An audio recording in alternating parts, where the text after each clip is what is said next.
بسم اللہ الرحمن الرحیم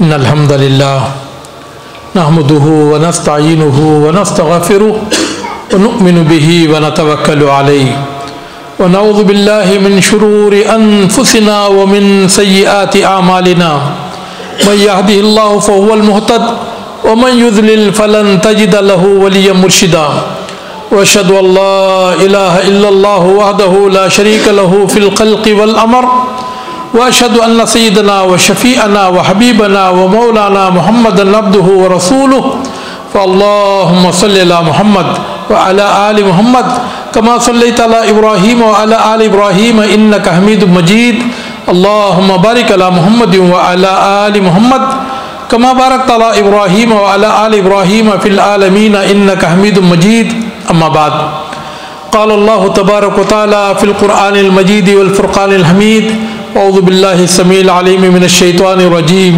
بسم الله الرحمن الرحيم انما المؤمنون الذين آمنوا بالله ورسوله ثم لم يرتابوا وجاهدوا باموالهم وانفسهم في سبيل الله اولئک هم الصادقون۔ محترم بزرگوں، دوستوں، پیارے بھائیوں اور محترم ماں اور بہنوں، ہم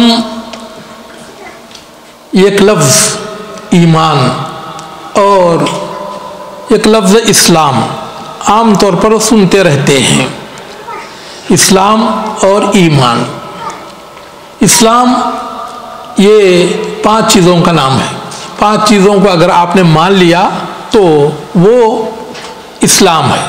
ایک تو شہادت اللہ الہ الا اللہ، اس بات کی گواہی دینا کہ اللہ کے سوا کوئی سچا معبود نہیں ہے اور محمد صلی اللہ علیہ وسلم اللہ کے بندے اور اس کے رسول ہیں۔ اور دوسرا نماز قائم کرنا اور رمضان مبارک کے روزے رکھنا اور مال کی زکوٰۃ دینا، اور زندگی میں ایک مرتبہ اگر اللہ تعالیٰ نے طاقت دی ہے تو خانہ کعبہ کا حج کرنا، اس کو کہتے ہیں اسلام۔ اور دوسرا لفظ ہے ایمان۔ یہ ایمان کیا ہے میرے محترم دوستو؟ یہ ایمان 6 باتوں کا نام ہے۔ وہ 6 باتیں کیا ہیں؟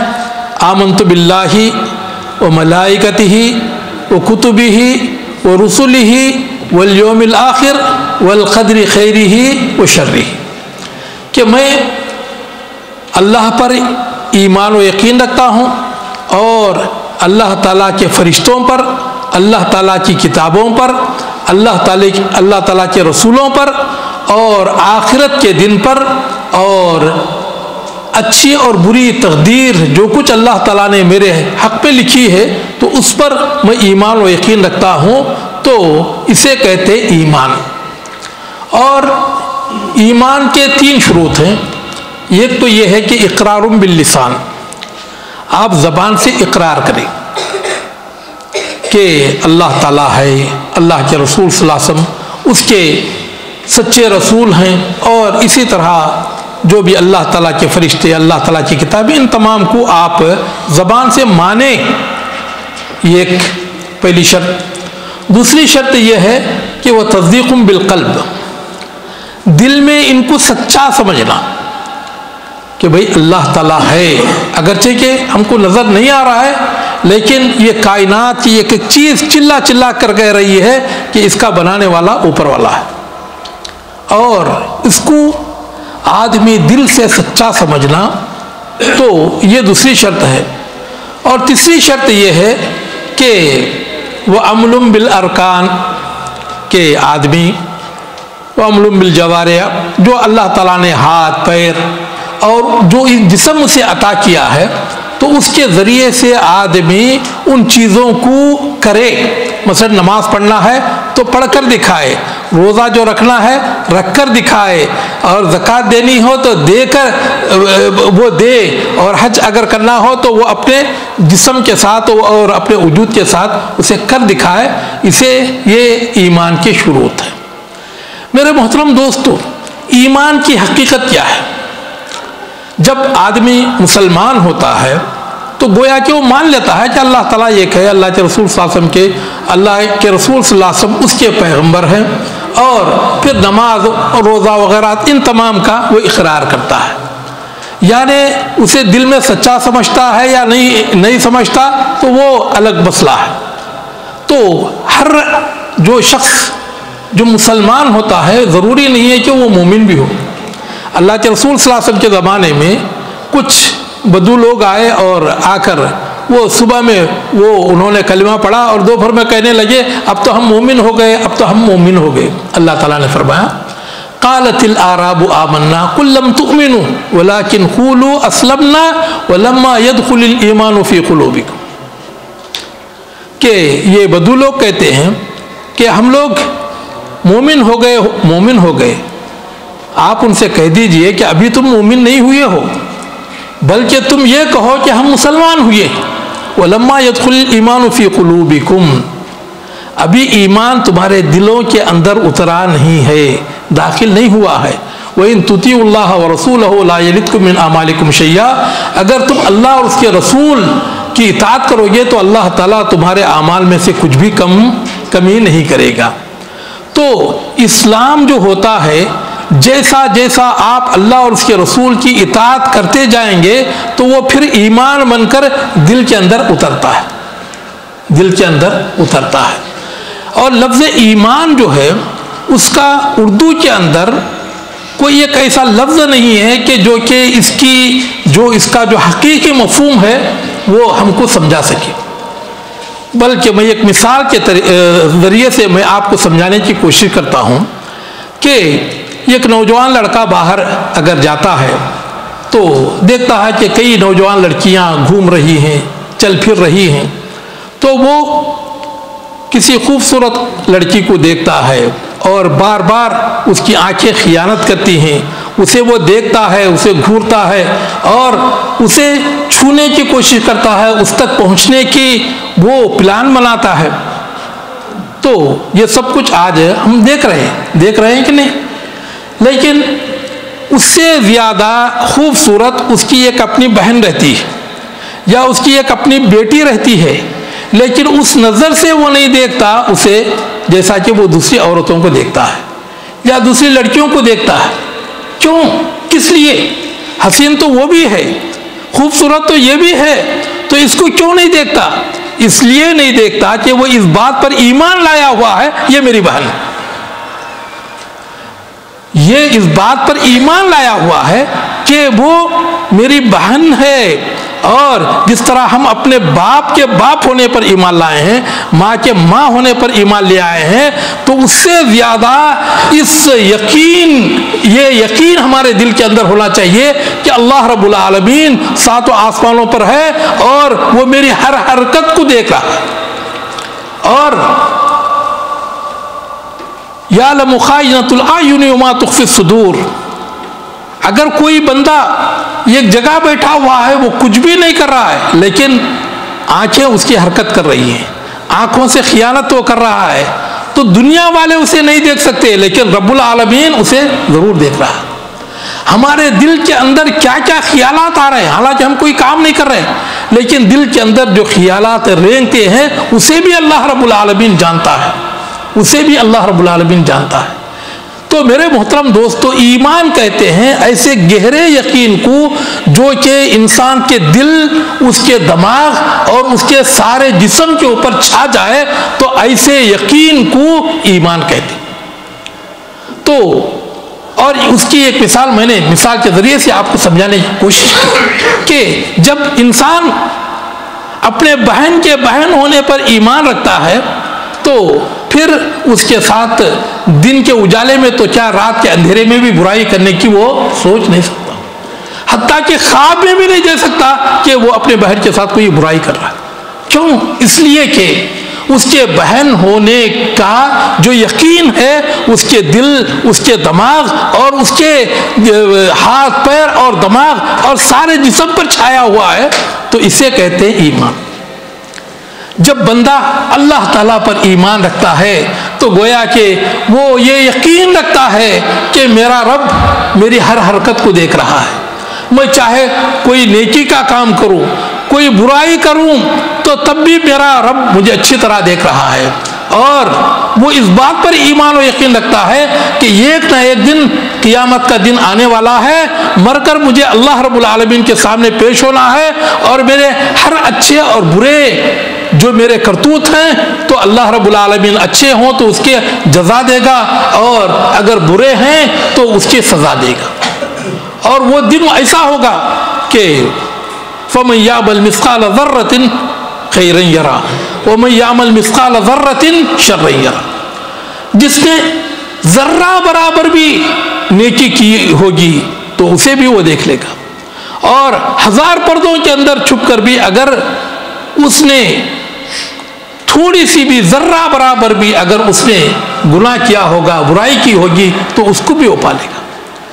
تو جب بندہ ان چیزوں پر یقین رکھتا ہے، اللہ تعالیٰ کی ذات پر ایمان و یقین رکھتا ہے، تو وہ اللہ رب العالمین کا جو تصور ہے، اس کا جو یقین ہے، ہر چیز پر چھایا ہو۔ حتیٰ کہ اللہ کے رسول صلی اللہ علیہ وسلم نے نماز کے متعلق فرمایا کہ احسان کیا ہے؟ آپ نے فرمایا الاحسان ان تعبد اللہ کأنک تراہ فإن لم تکن تراہ فإنہ یراک، کہ احسان یہ ہے کہ تم اللہ تعالیٰ کی اس طرح عبادت کرو گویا کہ تم اللہ تعالیٰ کو اپنی آنکھوں سے دیکھ رہے، نہیں تو کم از کم یہ تصور کر لو کہ اللہ تعالیٰ میری ہر حرکت کو دیکھ رہا۔ جب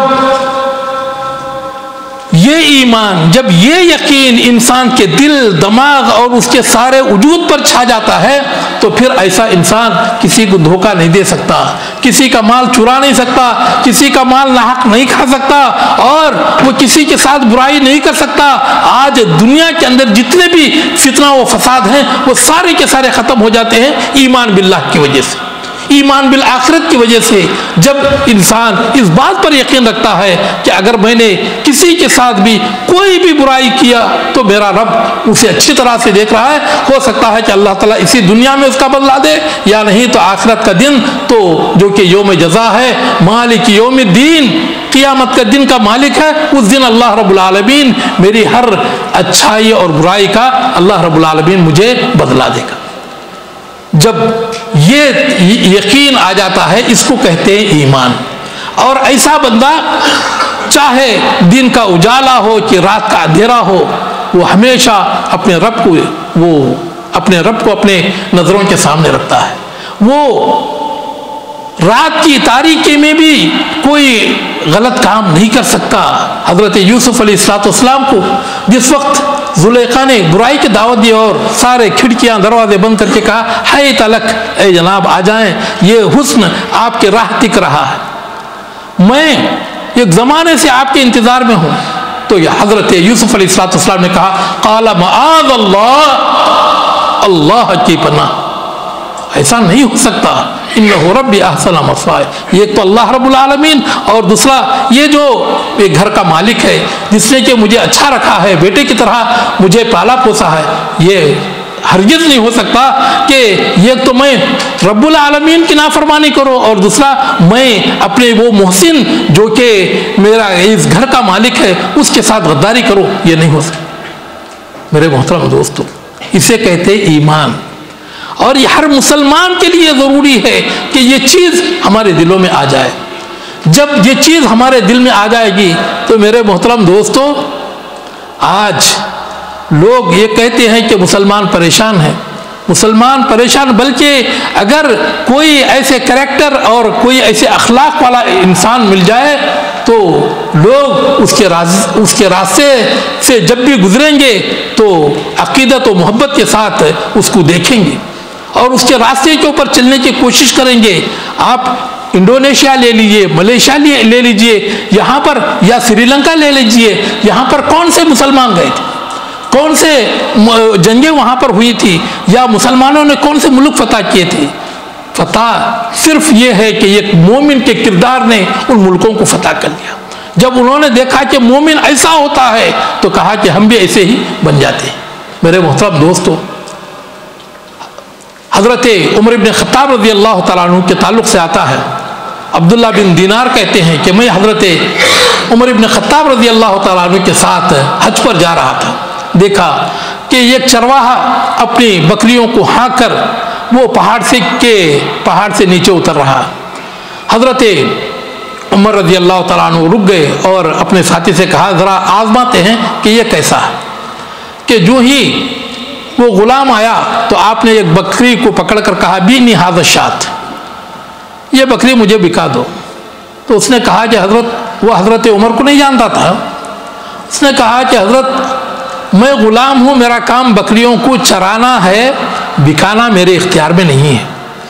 حضرت عمر نے اسے آزمانے کے لیے کہا کہ ایسا یہ کرو، پیسے تم لے لو، بکری مجھے دے دو، اور اپنے مالک سے یہ کہہ دینا کہ یہ ذئب اور بھیڑیا آیا تھا تو اس نے ایک بکری اٹھا کر وہ لے کر چلا گیا.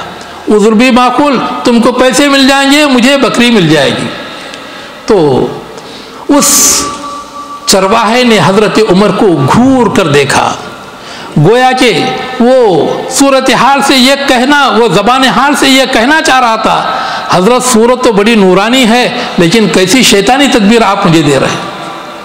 اس نے کہا کہ اذ انا فعلت فأین اللہ، اگر میں یہ کام کروں تو کیا اللہ کہاں ہے؟ کیا اللہ نہیں دیکھ رہا؟ فدمعت عینا عمر بن خطاب رضی اللہ تعالیٰ، حضرت عمر بن خطاب رضی اللہ تعالیٰ عنہ کے آنکھوں سے آنسو چھلک پڑے. کہا یا اللہ کتنا نیک آدمی. کہا کہ آج کے بعد سے یہ جو غلام ہے غلام نہیں ہو سکتا. کہا کہ دلنی علی مالک، تیرا مالک کون ہے ذرا بتا. اس کے پاس گئے، کہا کہ میرے بھائی آج کے بعد سے یہ غلام کبھی غلام نہیں رہے گا. وہ حضرت عمر کو جانتا تھا. تو کہا کہ حضرت ماجرا کیا ہے؟ آپ نے پوری بات سنائی. وہ بھی بڑا خوش ہو گیا. کہا کہ تو جتنے بھی پیسے مانگتا ہے اس کے میں دینے کے لیے تیار ہوں، لیکن آج یہ بندہ آزاد ہو کر ہی رہے گا. تو اس نے جتنے پیسے مانگے آپ نے دے دیا، اور پھر کہا کہ یہ جتنی بکریاں ہیں تو اس کی بھی قیمت لگا دو. وہ بھی جتنے قیمت اس نے بتائی وہ بھی حضرت عمر بن خطاب رضی اللہ تعالیٰ عنہ نے اسے ادا کر دیا، اور ادا کر کے اس کو اللہ کے نام پر آزاد کیا. کہا آتقت کا کلمت کا فی الدنیا وارجو اللہ ان توثق کا فی الآخرۃ من عذاب النار. تمہارے زبان سے جو ایک لفظ نکلا فعین اللہ، اس ایک لفظ نے تم کو غلامی کی زنجیروں سے نجات عطا کیا، اور مجھے امید ہے کہ اللہ رب العالمین اسی لفظ کی وجہ سے کل قیامت کے دن جہنم کے عذاب سے بھی تم کو آزادی عطا فرمائے. میرے محترم دوستو، کیا ہے ایسا ایمان ہمارے پاس؟ آج دنیا کی کرپٹ قوم مسلمان ہیں، سب سے زیادہ دھوکے باز آج مسلمان ہیں، سب سے زیادہ چونا لگانے والے، جھوٹ بولنے والے اور جعلی مال بکانے والے، دو نمبری کرنے والے اور ہر چیز میں ملاوٹ کرنے والے مسلمان. کوئی مسلمان یا مومن ایسا ہے ہی نہیں ہے الا ماشاء اللہ، جو کہ اپنے وعدے کا پورا ہو، جو کہ اپنے تجارت میں تقوی کے اور ایمان کے جو اثرات ہیں اس کے تجارت میں دیکھنے کے لیے ملے. اللہ ماشاء اللہ کوئی ہوگا اللہ کا نیک بندہ. لیکن عام طور پر میرے محترم دوستو آج مسلمان یہ کرپٹ قوم ہو گئی. کیوں؟ اس لیے کہ ہم تو بس پیدائشی مسلمان ہیں، ماں باپ مسلمان ہیں، اس لیے ہم بھی مسلمان ہیں، لیکن دین ایمان اسلام ہمارے دلوں کے اندر ابھی راسخ نہیں. ایک مرتبہ امام یونس ابن عبید رحمۃ اللہ علیہ کے تعلق سے آتا ہے کہ آپ کی ایک کپڑے کی دکان تھی. تو آپ ظہر کی نماز پڑھنے کے لیے جانے لگے تو اپنے بھتیجے کو کھڑا کیا، کہا کہ بیٹے میں جا کر اس مسجد میں نماز پڑھ کر آتا ہوں، پھر میرے بعد تم جا کر اس مسجد میں نماز پڑھ لو جس میں ذرا دیر سے نماز ہوتی ہے. اور یہ بھی بتا دیا کہ یہ جو کپڑے ہیں یہ 400 درہم کے ہیں، یہ جو کپڑے ہیں 200 درہم کے ہیں، کوئی بھی آیا تو اسی حساب سے بکا دینا. لیکن وہ جو لڑکا تھا بڑا ایڈوانس تھا. ایڈوانس کا مطلب آج ہم لوگوں نے یہ کہ دھوکہ دینے والا، چور، اچکا، بدماش جس طرح ہے نہیں، اسے ہم لوگوں نے ایک لفظ ایڈوانس کا لفظ دے دیا. تو ایک بدو شخص آیا اور اس نے 200 کا جو جوڑا تھا تو کہا کہ یہ کتنے کا ہے؟ تو وہ جو لڑکا تھا کہا کہ یہ 400 درہم کا ہے. وہ خوشی خوشی اس نے 400 درہم دے دیے اور وہ کپڑا لے لیا اور وہاں سے پھر وہ چلتا بنا. ادھر سے امام یونس ابن عبید مسجد سے آ رہے تھے، دیکھا کہ ان کی دکان کا کپڑا لیے ہوئے ایک بندہ جا رہا ہے، پوچھا کہ بھائی کون سی دکان سے لیے ہیں؟ کہا فلاں دکان سے۔ کتنے کا لیے ہو؟ کہا 400 درہم کا۔ کہا یہ تو 200 درہم کا ہے، یہ تو 200 درہم کا ہے، اس نے تم کو ٹھگ لیا ہے، چلو میں تم کو 200 درہم دلاتا ہوں۔ اس نے کہا حضرت ہمارے ہاں یہ 600 درہم کا ملتا ہے، تو مجھے ابھی 200 درہم کا فائدہ ہوا۔ کہا نہیں میرے بھائی، اور یہ تو صرف 200 ہی درہم کا ہے، میرے ساتھ چلو۔ جب آپ اپنے دکان پر پہنچے اور اپنے بھتیجے کو ڈانٹ ڈپٹ کر کہا امستحییت امتقیت اللہ، تجھے کچھ بھی شرم نہیں آئی، تجھے اللہ تعالیٰ کا کچھ بھی ڈر نہیں لگا؟ تربح مثل ثمن وتترک النصح للمسرفین، کہ جتنی قیمت کا مال ہے تو اتنا تم فائدہ لے رہے ہو اور مسلمانوں کے ساتھ خیر خواہی نہیں کرتے۔ تو مار کر بھگا دیا، کہا کہ آئندہ کبھی میری اس دکان میں قدم نہیں رکھنا۔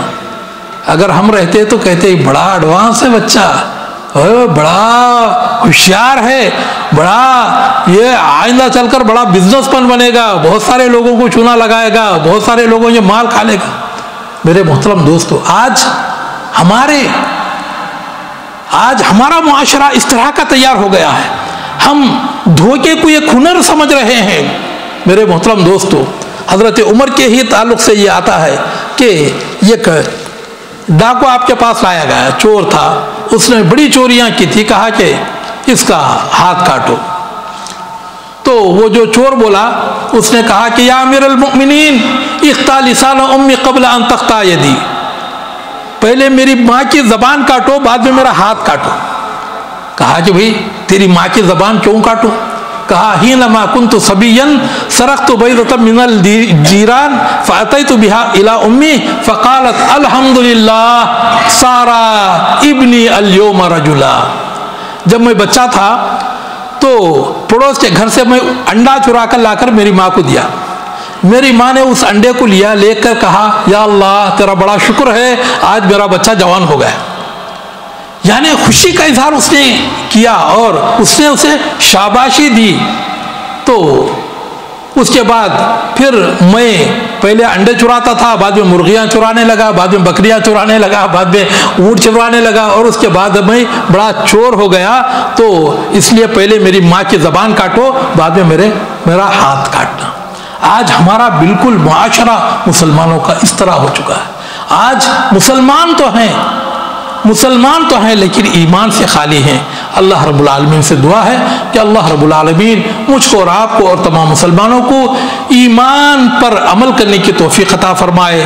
اللہ رب العالمین ایمان کو ہمارے دلوں میں راسخ فرمائے، اور اللہ رب العالمین ایمان کے اثرات ہمارے اعمال میں اللہ رب العالمین عطا فرمائے۔